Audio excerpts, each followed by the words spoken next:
বাংলাদেশে খুব কষ্টে ছিলাম। ভারতে ফিরে আসতে পেরে অভিষেক ব্যানার্জি এবং মমতা বন্দ্যোপাধ্যায়কে ধন্যবাদ। 8 মাসের উপরে বাংলাদেশে ছিলাম। দিল্লি পুলিশ আমাদের উপর অমানবিক অত্যাচার করেছিল। আমরা অনেক অনুরোধ করেছিলাম, তারপরও আমাদেরকে বিএসএফকে দিয়ে বাংলাদেশে পাঠিয়ে দেওয়া হয়। আর দিল্লি যাব না কোনোদিন। বাড়ি ফেরার আগে মালদা মেডিকেল কলেজ হাসপাতালে সাংবাদিকদের মুখোমুখি হয়ে বললেন সোনালী খাতুন। উল্লেখ্য, বাংলা ভাষায় কথা বলার জন্য জুন মাসে দিল্লি পুলিশ সোনালী খাতুনকে গ্রেপ্তার করেছিল। এরপর বিএসএফকে দিয়ে বাংলাদেশে পুশব্যাক করা হয়েছিল সোনালী খাতুনকে।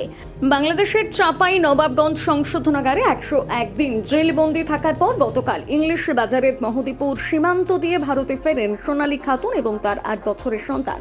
এরপর তাদের মালদা মেডিকেল কলেজ হাসপাতালে নিয়ে আসা হয়। আজ বীরভূম বাড়ির পথে রওনা হয় সোনালী খাতুন। এই বিষয়ে সোনালী খাতুন জানান, যেন ভালো ছিলাম না, খুব কষ্টতে ছিলাম।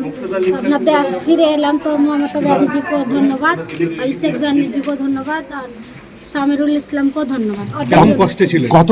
কতদিন ছিলেন ওখানে? আর ওখানে 8 মাস ছিলাম, 8 মাসে 9 মাস পড়ে গেছে। ওখানকার অভিজ্ঞতা কেমন আপনার?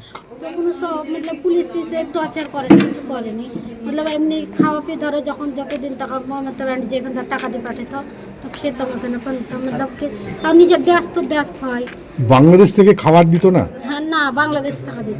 জেলে যে ছিলেন, জেলে যেমনি সবকে যে খাবার একটু দিত, জেলের খাবার তো জানি কেমন, ওই দিত, ওই খেতাম। দিল্লি পুলিশ কেমন অত্যাচার করেছিল? দিল্লির পুলিশ অনেক অত্যাচার করেছিল। আমরা ওদের এত রিকোয়েস্ট করলাম, ওদের পায়ে হাতে ধরলাম, যে এখানে বিএসএফের যখন জঙ্গলে ছাড়ে ওদের পায়ে হাতে ধরলাম, তাও ওরা কোনো মতেই মানলেন না। তাও আমরা জবরদস্তি জঙ্গলে ছেড়ে দিলাম। কখন ছেড়েছিল জঙ্গল? আর কি দিল্লি যাবেন? না, যাব।